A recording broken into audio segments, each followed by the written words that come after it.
Oi, pessoal, tudo bem? Sejam todos muito bem-vindos, muito bem-vindas ao nosso canal aqui no YouTube da Monitoria de Língua Inglesa da PUC Paraná. Esse é um projeto que é supervisionado pelas professoras Graziela e Karina. Para dar início aos trabalhos, a gente optou por introduzir a estrutura básica de sentenças em língua inglesa e aí a gente vai apresentar os tempos verbais, porque eu acho que a maioria das pessoas tem dúvidas aí, né?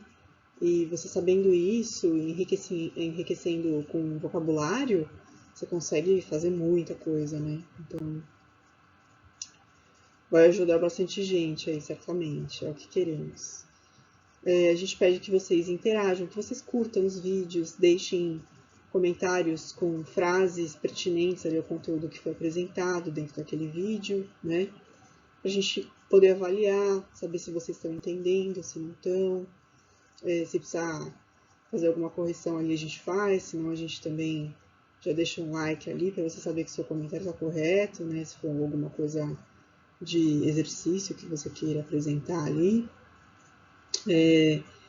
Compartilhem os vídeos com o pessoal para que o conhecimento seja propagado e sugiram temas que vocês considerem importantes para a gente desenvolver aulas, tá bom?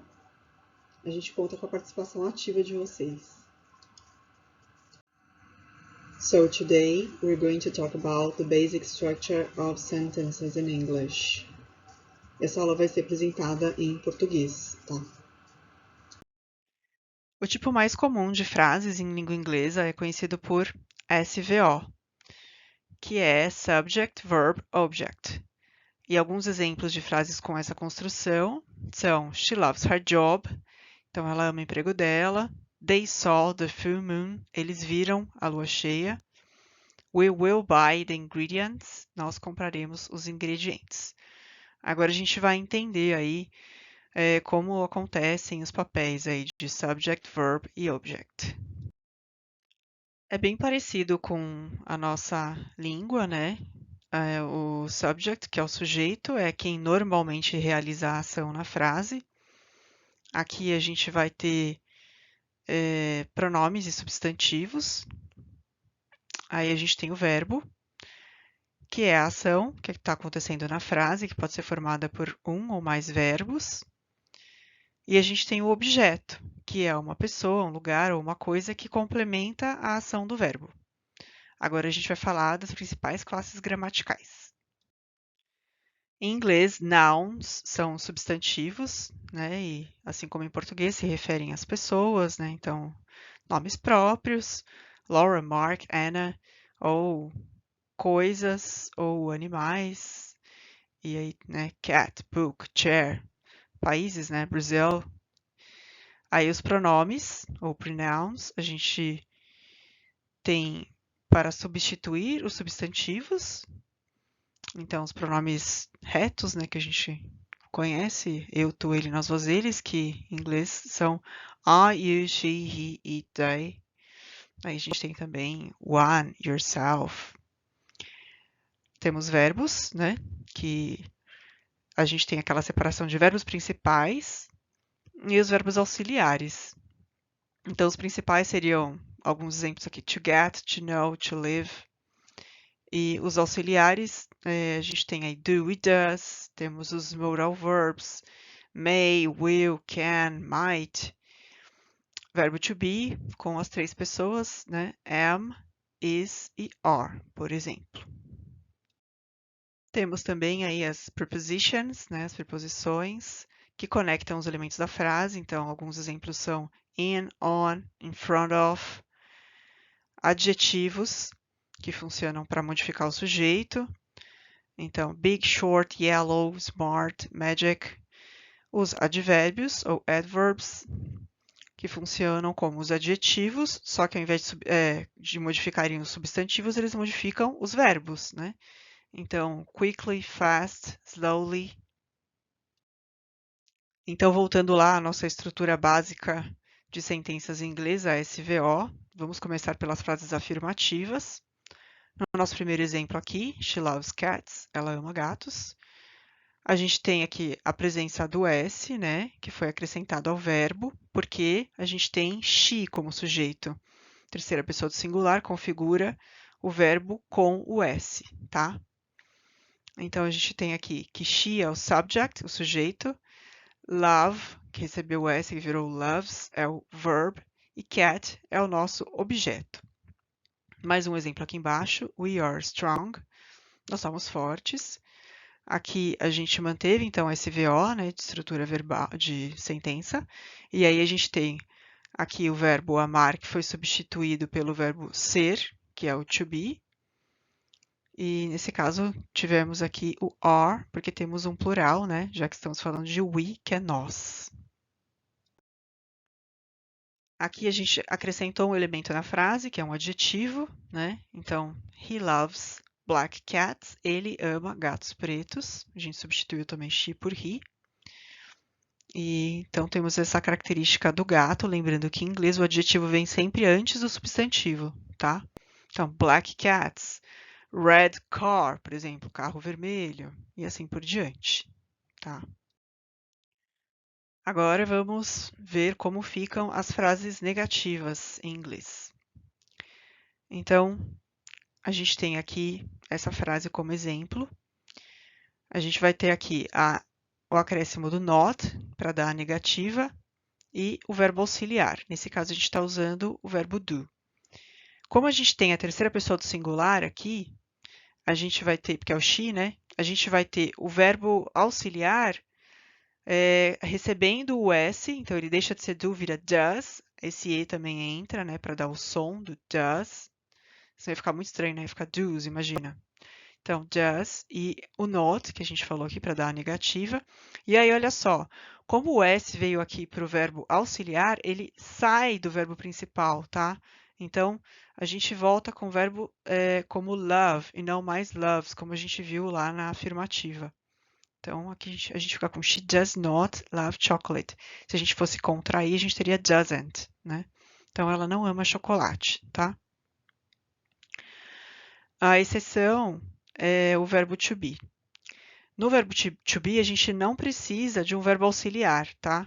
Então, um exemplo com o verbo to be é I am not lazy. Então, o verbo to be está aqui, que é o am, para essa pessoa aqui, que é a primeira pessoa do singular, eu, né? E a gente não tem o acréscimo de mais nenhum verbo, né? Então, não tem o verbo auxiliar, só tem o verbo principal mesmo, que é o ser estar, tá? Mas, realmente, o to be é uma exceção.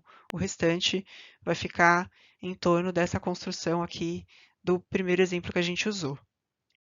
Agora, a formação de frases interrogativas. Elas são marcadas pela inversão da forma afirmativa. Então, a gente tinha SVO, agora a gente vai ter VSO, verbo, sujeito, objeto.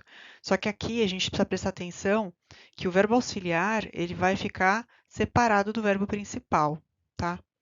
Então, olha só, a forma afirmativa que a gente já tinha visto, a gente viu lá, he likes chocolate, a gente tem aqui he likes to run, né? Então, ele gosta de correr. Na negativa, que a gente acabou de ver, he doesn't like to run.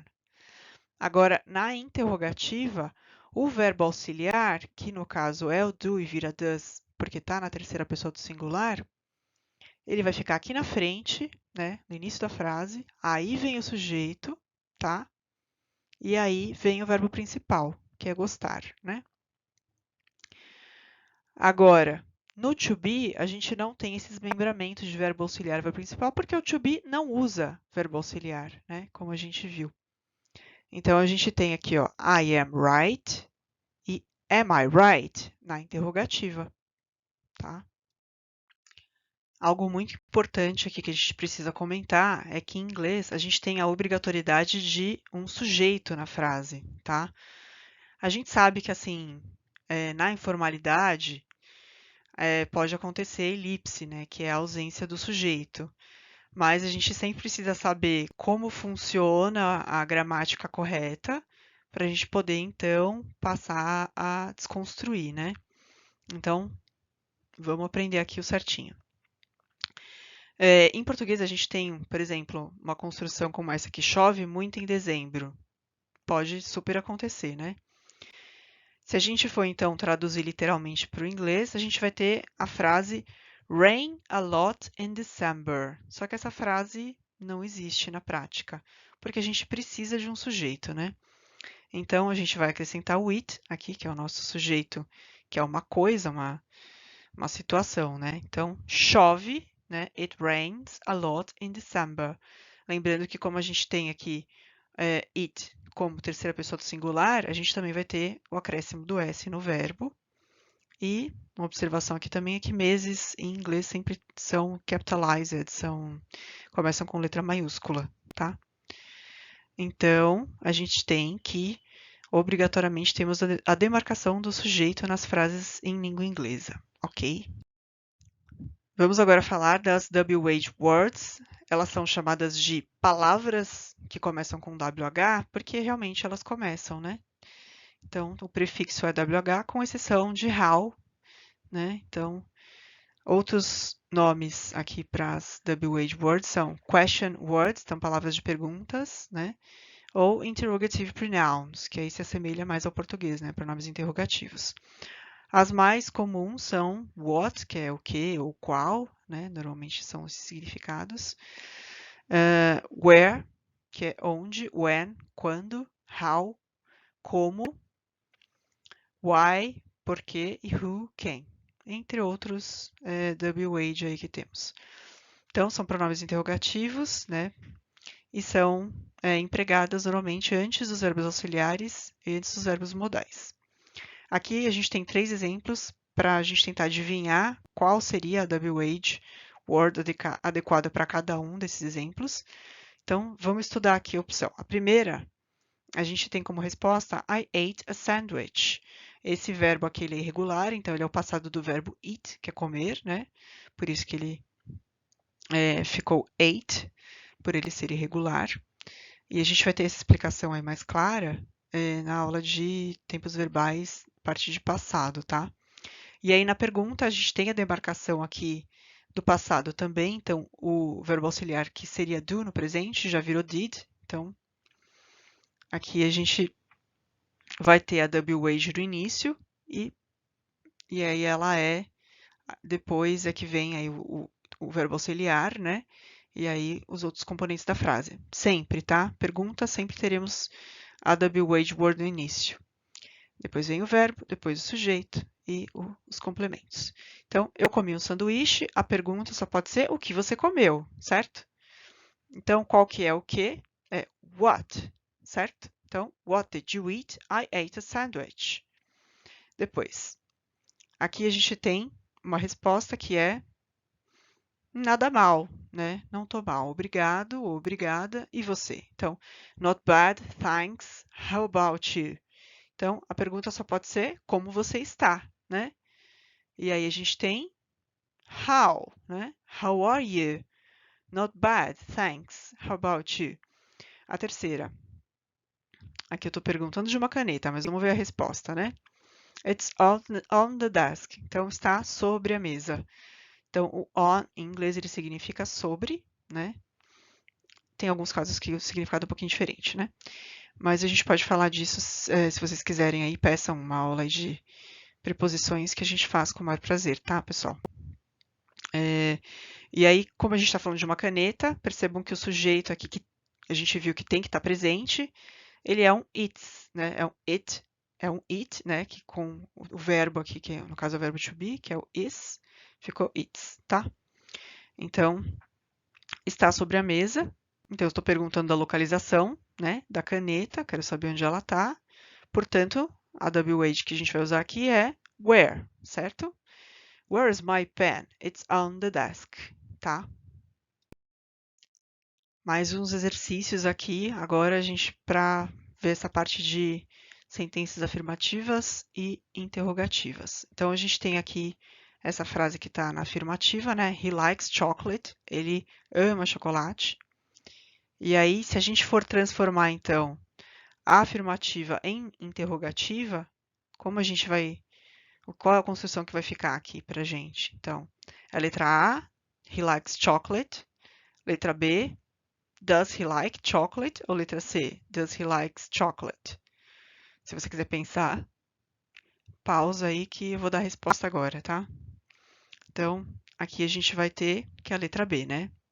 Does he like chocolate? Por quê? Como a gente viu lá, aqui na afirmação, a gente tem o S colocado aqui no verbo principal. Porém, quando a gente passa para a interrogativa, como o do já virou does, então o S já foi aqui agregado, ele sai do verbo principal, tá? Então, does he like chocolate? Letra B. Aqui, 2. Change this affirmative sentence into interrogative, também, mesma coisa. She plays soccer, então ela joga futebol. Aí a gente tem letra A. She plays soccer. Does she play soccer ou does she play soccer? Então, qual é? Vou dar a resposta agora. A gente tem does she play soccer? Mesma lógica, né, da explicação anterior.